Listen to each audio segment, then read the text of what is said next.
Uh, we are moving on to our next plenary talk from Dr. David Moss from Swinburne University of Technology, Australia. He is unable to join the webinar due to time conflicts, so we are playing his presentation on his behalf. Please have a look.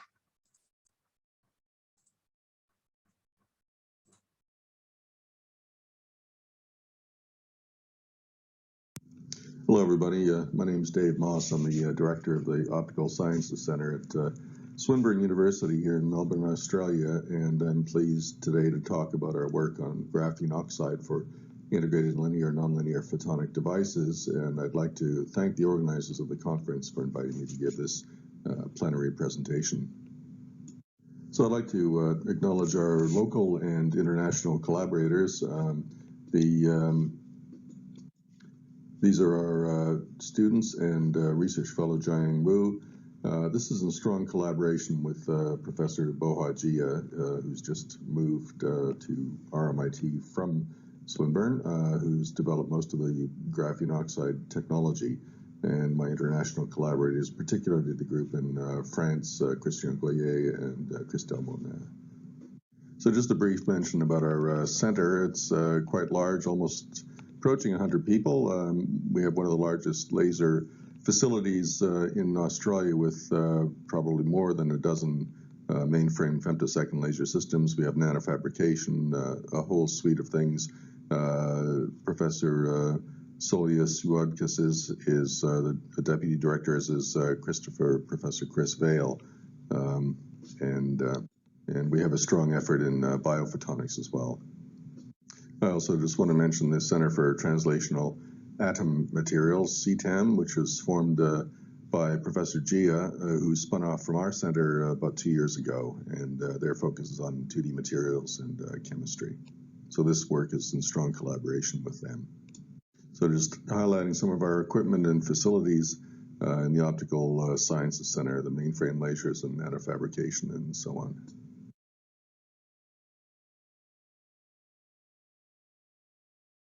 This is an outline of my talk. I'll start off talking a bit about the broad background of graphene and graphene oxide in particular. Talk about our work on graphene oxide. We work on a broad range of applications, and then I'll focus on my particular group's interest, which is using graphene oxide for integrated nonlinear photonics. So our center and CTAM as well work in a broad range of applications in graphene oxide, from nanophotonics, solar energy, to flexible energy storage devices, molecular filtering, intelligent sensing, all optical communications on a chip, integrated optoelectronic devices, and integrated nonlinear photonics that I'm talking about today. So just a summary of some of our papers from the last few years in graphene oxide. This is Boha's Nature Photonics from 2019. Another highlight is our advanced materials review from last year, 2021, and applied materials and interfaces. And our original work back in 2018 was an APL photonics paper with Boha demonstrating nonlinear optics and graphene oxide coated waveguides. So I really don't need to give much of an introduction to graphene to this audience in particular, but I just want to highlight and summarize some of the remarkable properties of graphene that includes extremely high mobilities, better than almost any other material, the strong quantum Hall effect even at room temperature, the remarkable optical properties of graphene, both linear and nonlinear. The mechanical properties, tensile strengths, enormous tensile strengths, thermal conductivity, which is higher than almost anything else on the planet at room temperature even, and huge surface areas, which is fantastic for surface chemistry and many other applications. So it's interesting to contrast graphene oxide and graphene. Obviously, graphene has attracted a huge amount of attention in recent years with the Nobel Prize in 2010, spawning huge interest in whole families of new two-dimensional materials. But what's not probably commonly appreciated is that graphene oxide has actually been around for a long time, It was first reported in the mid-1800s, and it's probably known long before that even. So it's been with us for quite a while. The materials are very different, even though they both contain carbon lattices, obviously.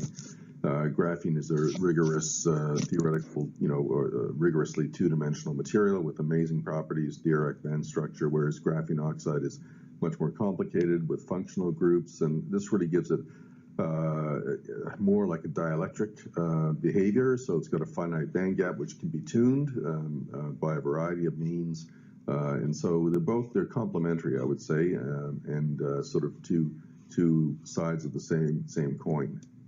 So this just shows a summary, I guess, of all the different families of two-dimensional materials spanning the whole spectrum from the ultraviolet all the way out to the far infrared and even farther terahertz even, with HBN, hexagonal boron nitride, a whole families of diachalcogenides, black phosphorus, graphene at the far end. So we can cover the complete spectrum, electromagnetic spectrum. It's a very, very exciting group of materials. And one very exciting aspect to all of this is the ability to stack different families of materials together to get heterojunctions and heterostructures to generate completely new types of materials with new unprecedented properties. And so it's just a hugely interesting sandbox or playbox, I guess, to play in. So this shows that the material properties of graphene oxide are hugely dependent on the functional groups, oxygen groups, and these can be tailored very much by laser processing, and so we can vary the optical properties quite dramatically. So two-dimensional materials are really historically quite notoriously difficult to work with. In fact, a lot of the laboratory experiments, science work on graphene and other materials is based on just simple exfoliation with Scotch tape and to get the single layers, nanolayers. We're focused on methods that are intrinsically scalable, reliable, and repeatable for large-scale integration for device fabrication and the ability to process single layers with high precision. And this is really it's really a goal of the entire community is sort of focused on these key issues. So classic pristine graphene in the honeycomb lattice formation refers to a single monolayer, which has an optical absorption of 2.3%, a very broad band across the whole spectrum. And for a variety of reasons, there's a good motivation to have multi-layer graphene. And this, unfortunately, is extremely difficult to achieve without it just becoming an amorphous mess, basically, of forming graphite. So this is a major challenge. So essentially what we'd like to have is basically a multi-layer metamaterial of graphene where each layer is a perfect lattice, a monolayer lattice. But unfortunately, this is very difficult to do, almost impossible with conventional methods. The CVD, chemical vapor deposition, requires specific substrates, and so the only way to create this is to transfer layer by layer after depositing it by CVD, and the transfer process is just not reliable or doesn't work very well at all. So basically, we developed our own approach that we call multi-layer, layer-by-layer coating of graphene oxide films. And the idea is basically to use electrostatic forces to bond the different layers together. And we use water-soluble graphene oxide and then sandwich in between layers of positively charged polymer. And the negatively charged graphene oxide forms a very tight bond, and then we repeat this process, and we're able to coat very large areas very uniformly with this method. So in this way, we can coat, as I say, very large areas. This shows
We apologize for the technical glitch caused.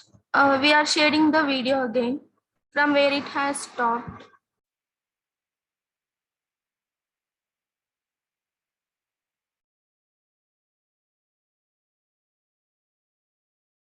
It's very conformal. So this shows conformal coding of nanopillar arrays, which is basically impossible to do with graphene. Whereas here we get this conformal coding. The same applies to, say, nanowires and waveguides. We can conformally code that. So it's extremely flexible technique.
Apologies, everyone. There are technical glitches with the video. So we will play the video afterwards and we will move on to the next talk. The next plenary talk is from Dr. Shizan Kiao from the University of Adelaide, Australia.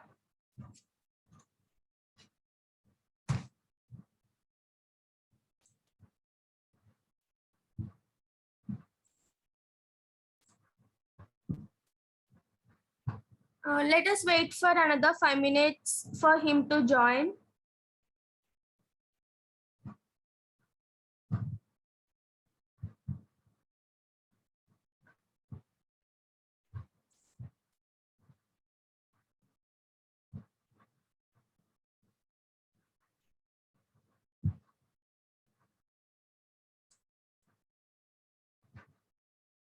We assume that Dr. Kiao is not available to join right now. So moving on to the next talk, Dr. Ihab Awad, can you hear me?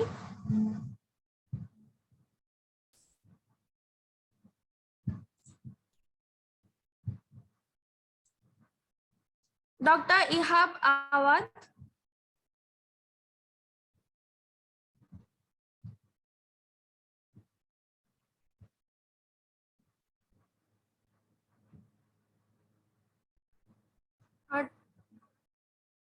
Hi, Dr.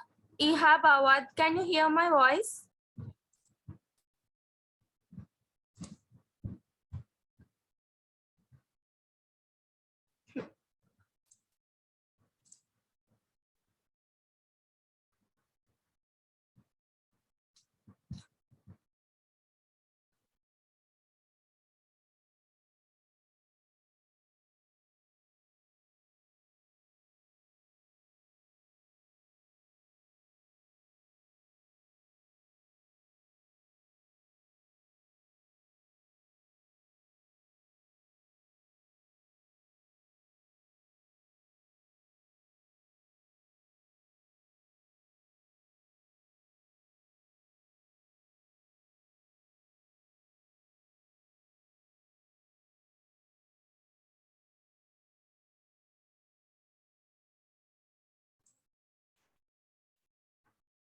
Hello, Dr. Ihab Awad. Can you hear me?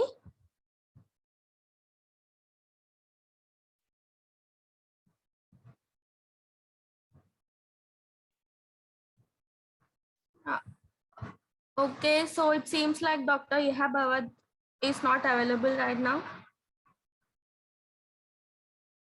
So we will move on to our next